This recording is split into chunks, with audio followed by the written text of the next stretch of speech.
Ένα φιλανθρωπικό fashion show? Τι λέτε καλύτερα για ένα Talk of the Town event? Τώρα μάλιστα. Ο όμιλος VLM ήρθε κοντά μας με ένα φαινομενικά απλό ζητούμενο. Να διοργανώσουμε ένα φιλανθρωπικό fashion show προς το κοινό με στόχο την αύξηση της αναγνωρισιμότητας των νέων brands Etam, Andiz και Sfera, την ενίσχυση της εικόνας του Celio και την ανάδειξη της ανανεωμένης εικόνας του Marks & Spencer. Να δώσουμε ένα city vibe στο όλο event και να τραβήξουμε τα βλέμματα. Βάλαμε κάτω τους στόχους μας λοιπόν και επιλέξαμε το τέλειο σημείο που θα μπορούσε να τραβήξει την προσοχή και των περαστικών.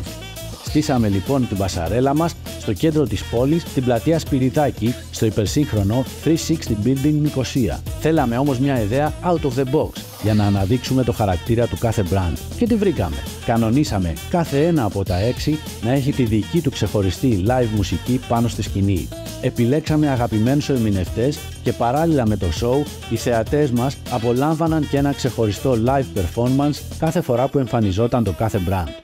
Στείλαμε προσκλήσεις σε πλήθος επωνύμων, influencers και εκπροσώπων των media και διοχετεύσαμε δυνατό διαφημιστικό υλικό για να δυναμώσουμε το μήνυμα. Ο κόσμος μίλησε για μια εμπειρία μοναδική και πρωτότυπη για τα κυπριακά δεδομένα.